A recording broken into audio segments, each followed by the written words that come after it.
नमस्कार साथियों, एक बार फिर से स्वागत है आपका दीन दर्पण न्यूज़ चैनल में। तो मैं आज आपको लेके आया हूँ गोपाल विद्या मंदिर स्कूल में, जहाँ पर कल 51 कन्याओं का विवाह संपन्न होने जा रहा है 15 तारीख को। तो आज मैं आपको दिखाने जा रहा हूँ कि यहाँ पे कल के कार्यक्रम की तैयारियाँ कितनी हो चुकी हैं और कितना काम यहाँ पे चला हुआ है। तो जहाँ पर 51 सौभाग्यवती कन्याओं की शादी होगी, तो वहाँ पर जो स्टेज बना रखा है, ये जो स्टेज है, इधर वो 51 कन्याएँ एक साथ बैठेंगी और जो उनकी शादी होगी 51 कन्याओं की, वो एक साथ ही उनकी सभी के तो सब इधर ही होगा। और इधर मेरे सामने ये देखिए, इधर सभी बैठने की सुविधा कर रखी है, लेडीज़ की अलग है और जेंट्स की अलग है। शादी होने के बाद, यानी कि विवाह संपन्न होने के बाद जिन लड़कियों को गिफ्ट दिए जाएंगे, मैं गिफ्ट ही बोलूँगा, क्योंकि दहेज का नाम मैं नहीं लूँगा, क्योंकि दहेज हमारे समाज को धीरे धीरे अंदर ही अंदर खोखला करता जाता है। तो दहेज प्रथा सरकार ने भी बहुत ऐसे कदम चला रखे कि दहेज प्रथा को बंद किया जाए, लेकिन हम उनको दहेज नहीं देंगे। हम आपको बताएंगे कि जिन लड़कियों की शादी होगी, शादी के बाद जो उनको सामान दिया जाएगा वो ज़रूरत का सामान होगा। और वो ज़रूरत का सामान क्या है, वो हम अभी आपके सामने लेकर आते हैं। मेरे पीछे की जिन लड़कों को वो दहेज का सामान दिया जाएगा, तो गिफ्ट दिए जाएंगे, उसकी झलक हम आपको दिखाते हैं। ये देखिए, ये है बर्तन वगैरह, जो क्रॉकरी वगैरह जिन लड़कियों को दिए जाएंगे। और इस साइड में रखे ये सूट, ये देखिए, पंखे हैं, सूट हैं, टोकरी LED है, बाल्टी तसले हैं। तो ये कल के प्रोग्राम की व्यवस्था में लगी हुई है। और एक मिनट, जो सामान की व्यवस्था, चंद्रभान जी, एक मिनट। तो हमारे ये दो साथी हैं, चंद्रभान जी और प्रदीप मित्तल जी, जो सिर्फ सामान की व्यवस्था में, कैसे सामान देना है, कहाँ रखना है, किस तरीके से इसकी व्यवस्था में ये दोनों लगे। हमारी टीम के प्रत्येक सदस्य ऐसे कोई कहीं पे कोई कहीं पे, वो टुकड़ों में बट के पिछले छः दिन से लगातार ऐसे ही लगे हुए हैं। जैसा कि पवन जी ने बताया है कि इनकी जो टीम है वो लगातार टुकड़ों में बटकर अपना अपना काम तरीके से कर रही है। तो अभी हम आपको वो एक को सामान दिया जाने वाला है। अभी स्टार्टिंग में हमने कुछ आइटम रखे हैं, क्योंकि रात का टाइम है, रात को मौसम की व्यवस्था को देखते हुए ये बाकी सामान सारा सुबह रखा जाएगा। ये सारा प्यार जिन शहरवासियों की तरफ से है, जो किसी ने कोई चीज़ का योगदान दे रखा है, किसी ने कोई चीज़ का। इसको इसलिए आप पहले एक वर्ड बोल रहे थे दहेज, इसको दहेज का वर्ड ना बोल के ये जिन वासियों का प्यार है। और जो 38 तो इसमें 38 आइटम की लिस्ट है, जो आपको कल आइटम इसके सामने मिलेगी। इसमें मेन रूप से अभी जो लगी हैं, बेड, गद्दा, अलमारी, पेटी, मेज, कुर्सी, सिलाई मशीन, LED वगैरह है, पजेब है, चुटकी है, उनके सूट हैं, लहंगा चुन्नी है, सफारी सूट है, ये सारे वगैरह होगी वो आपने मतलब अलग करवा। अभी सारी आइटमें अभी पूरी नहीं हुई हैं। कल सुबह आप इसको देखेंगे तो पूरी आइटमें यहाँ मिलेंगी आपको। अभी व्यवस्था में सारी टीम लगी हुई है। आप यहाँ पंडाल में देखेंगे करीब 100 से ऊपर लोग, जिनको ये कहते हैं सेवक के तौर पर कार्य कर रहे हैं। ये कोई ये नहीं है कि कोई पे के रूप में आए, ये सारे फ्री, सिर्फ ये अपने जो लड़कियां हैं आर्थिक रूप से कमजोर, उन लड़कियों के सारे भाई और बाप बन के खड़े हैं। सर मेरा एक क्वेश्चन है सर आपसे, वो हमारे दर्शक भी जानना चाहते हैं। जैसे कि दूसरे शहर के बॉडी लगाते हैं कि 51 कन्या होगा, तो उसके अलावा कोई ऐसा परिवार आपके सामने आते हैं कि हमें पता नहीं था कि ऐसे भी आप करते हो, तो आपके सामने ऐसे 10 परिवार आ जाए जो जिनकी बेटी शादी के लायक है और वो अपनी बेटी की शादी नहीं करते, तो वो आपसे मदद की गुहार लगाते हैं, तो आप उनकी मदद कैसे करते? देखो, जब हम पिछले 6 महीने से लगे हैं तो आप भी समझ सकते हैं। सामूहिक आयोजन में तो हम पिछले 6 महीने से लग के 1 महीना पहले हमने और हम तैयारियों में लगे हुए थे। अगर आप एट ए प्रेजेंट अपने परिवार में भी सोचे आज ही रिश्ता हो गया, आज ही वो कर दे, तो कोई पॉसिबिलिटी नहीं होता। लेकिन अगर कोई केस आता है तो हमने पूरे साल के लिए एक मुहिम चला रखी है। 5 सूट और 2100 रुपये हम उनको देके जाते हैं, उनके घर जाकर। जैसा कि पवन जी ने बताया है कि रजिस्ट्रेशन के अलावा अगर कोई परिवार इनके सामने मदद की गुहार लगाता है तो उसकी मदद करने के लिए तैयार रहते हैं।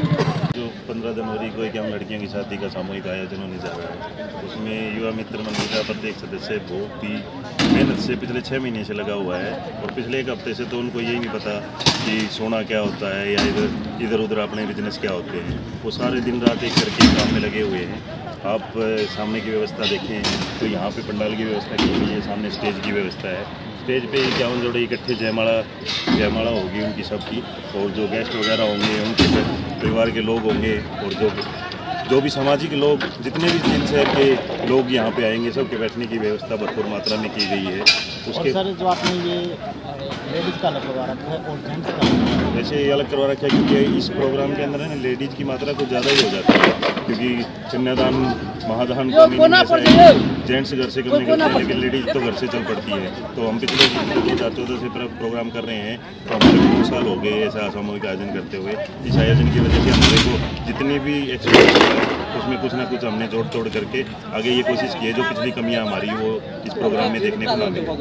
अच्छा पवन जी, जैसे शादियों में छोटी छोटी या जैसे किसी का लड़ाई झगड़ा हो गया या कुछ भी ऐसी बात है, तो उसके लिए आपने क्या सुविधा? आज तक तो हमारे प्रोग्राम में बल्कि ऐसा नहीं हुआ, लेकिन हमारी है ना जो वर्किंग टीम है, जो हमारे सदस्य हैं और जिन शहर के जितने भी सामाजिक लोग हैं, वो एक पहरेदार के तौर पर ऐसे खड़े मिलेंगे आपको कल कि कोई भी ऐसी प्राकृतिक घटना ना हो कि लोग आपस में झगड़ा करें। हमने सभी लड़के वालों को लड़की वालों को बिल्कुल सख्त हिदायत दी है, ना तो यहाँ पे कोई डीजे लेके आएगा ना कोई बैंड बाजा लेके आएगा। जो व्यवस्था की गई है वो संस्था के माध्यम से ही की गई है, ना कोई दारू पी के आएगा। और पुलिस प्रशासन और शहर का सभी का साथ इतना ज़बरदस्त है कि उन लोग इतनी वो नहीं करेंगे कि यहाँ अंदर आके कोई झगड़े का हौसला ही नहीं होगा। तो जैसा कि पवन जी ने बताया है कि यहाँ पर कोई भी अप्रिय घटना ना हो तो उनके मेंबर और पुलिस प्रशासन भी यहाँ पर तैनात रहेगा।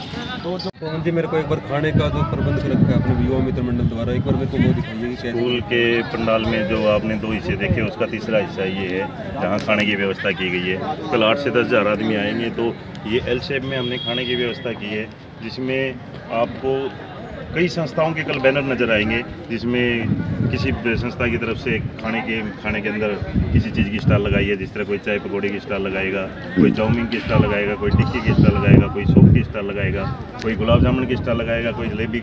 ये हम ये कहते हैं कि युवा मित्र मंडल ये इतना कुछ कर रहा है, युवा मित्र मंडल नहीं कर रहा है। जिन शहर की सारी सामाजिक संस्थाओं के कल आपको यहाँ बैनर देखने को मिलेंगे। जिन शहर के सभी सामाजिक लोग एक युवा मित्र मंडल के बैनर के नीचे 51 लड़कियों की शादी का एक भव्य आयोजन, जो आज तक पहले भी आपने देखा है, लेकिन अब की बार एक अलग नज़ारा देखने को मिलेगा, जब युवा मित्र मंडल के साथी एक कन्या को पालकी में बिठाकर स्टेज तक लेके आएंगे, फूलों की बारिश होगी। और जिस लड़की के माँ बाप नहीं होते, भाई नहीं होता, वो लड़की जब इतने लोगों के आशीर्वाद के साथ शादी करके जाती है, तो आप समझ सकते हैं कि कितनी सौभाग्यशाली होगी। तो जैसा कि पवन सिंह जी ने बताया है कि कल यहाँ पे और भी संस्थाओं का बहुत ज़्यादा योगदान यहाँ पे रहने वाला है, क्योंकि एक जो युवा मित्र मंडल की संस्था है उसके साथ में बहुत सारी संस्थाएं ऐसी है जो कल आप प्रोग्राम में आके देखोगे कि कितनी सारी संस्थाओं का यहाँ पे योगदान रहने वाला है। तो मेरा पवन जी से एक सवाल और है कि अब तक पवन जी आप कितनी कन्याओं का सामूहिक विवाह कार्यक्रम करवा चुके हो? हमने 2014 में बेटी अपनाओ बेटी ब्याहो की मुहिम शुरू की थी, तो उस समय से लेके अभी तक हम 265 लड़कियों की शादी करवा चुके हैं और छोटा छोटा योगदान बहुत सी लड़कियों की शादी में दे चुके हैं, जिसकी कोई काउंटिंग गिनती नहीं होती। तो मेरा एक सवाल हो रहा है कि जैसे गौशाला में आप गौचारे का योगदान देते हो, तो उसकी व्यवस्था आपकी कैसी रहती है आपकी? हमने कोरोना काल में नंदीशाला हासी रोड भीड़ वाली नंदीशाला में गए। हम हफ्ते में संडे वाले दिन एक ट्रैली डालते थे, लेकिन हमने देखा वहाँ कोरोना में कोई आता ही नहीं, वहाँ गायें बननी शुरू होगी। हमने लोगों से गुहार की, लेकिन लोगों की गुहार से थोड़ा सा असर शुरू हुआ। जिस तरह फेसबुक के माध्यम से डाला, तो हमारे मेंबरों ने बैठ के बातचीत की कि क्यों ना हम डेली की चारे की टाली डाली जाए, लेकिन बजट की प्रॉब्लम आ गई। तो हमने फेसबुक पे वहाँ की स्थितियाँ डाली, अपने मेंबरों से बात की, तो हमारे कुछ मेंबरों ने एक ट्राली करके 1 महीने का चारा इकट्ठा कर दिया कि 1 महीने का चारा हो गया, 1 महीने की शुरुआत करो। और वो कार्रवाई ऐसा चला, आज करीब 1.5 से पौने 2 साल हो गए हैं। हमारी डेली एक चारे की ट्रैली वहाँ जा रही है। हमारे मेंबर सुबह जाकर वहाँ खोरों की सफाई करते हैं, उसमें तूड़ी डालते हैं, फिर चारा डालते हैं। चारा डालने के बाद तूड़ी और चारा को मिलाते हैं, फिर नंदियों को और गायों को खोलते हैं, फिर वहाँ पे वो कुछ उनको खाने को मिलता है। तो जैसा कि पवन सिंह जी ने बताया है कि युवा मित्र मंडल द्वारा पिछले 1.5 साल से एक ट्रैली चारे की हासी रोड वाली गौशाला में दी जा रही है। तो आप देख सकते हो कि युवा मित्र मंडल द्वारा कितनी अच्छी तरह से गौ सेवा, जो महासेवा बोली जाती है, उसका भी कितने अच्छे से यहाँ पे सेवा की जा रही है। तो पवन सिंह जी से मेरा लास्ट निवेदन यही है कि एक बार दर्शकों से आप अपील करें कि ज़्यादा से ज़्यादा संख्या में कार्यक्रम में पहुँचे। बिल्कुल जी, ये तो अपील मैं पहले लगातार कई दिन से कर रहा हूँ, और मैं ये अपील हाथ जोड़ के करना चाहता हूँ कि जींदवासी जिन्होंने हमारा 2000 से लेके आज तक इतना सहयोग दिया है, तो अब की बार कल 15 जनवरी को, जो कि एक गरीब लड़कियों का सामूहिक आयोजन होने जा रहा है, उसमें पधार कर उन लड़कियों को इतना आशीर्वाद दें ताकि वो लड़की कभी ये ना सोचे, वो क्या उनके साथ की जो भी लड़कियां हों कभी भी ये ना सोचे कि हम आर्थिक रूप से कमज़ोर हैं। वो ये सोचे हमें क्या दिक्कत है, सौभाग्यशाली बनाने के लिए हमारे साथ साथ पूरा जिंदवासी खड़ा है, जिंद शहर खड़ा है, तो हमें क्या दिक्कत है, हमारी शादी वही पंडाल में जाके होती। तो पवन सिंगला जी का बहुत बहुत धन्यवाद कि वो जी दर्पण न्यूज़ चैनल में आए और उन्होंने इतने अच्छी यहाँ पे अपील की। तो दोस्तों मेरा आपसे सभी से यही निवेदन है कि आप कल के प्रोग्राम में बिल्कुल ज़्यादा से ज़्यादा संख्या में आइए और ये देखिए कि युवा मित्र मंडल द्वारा कैसे इस प्रोग्राम का आयोजन किया जा रहा है।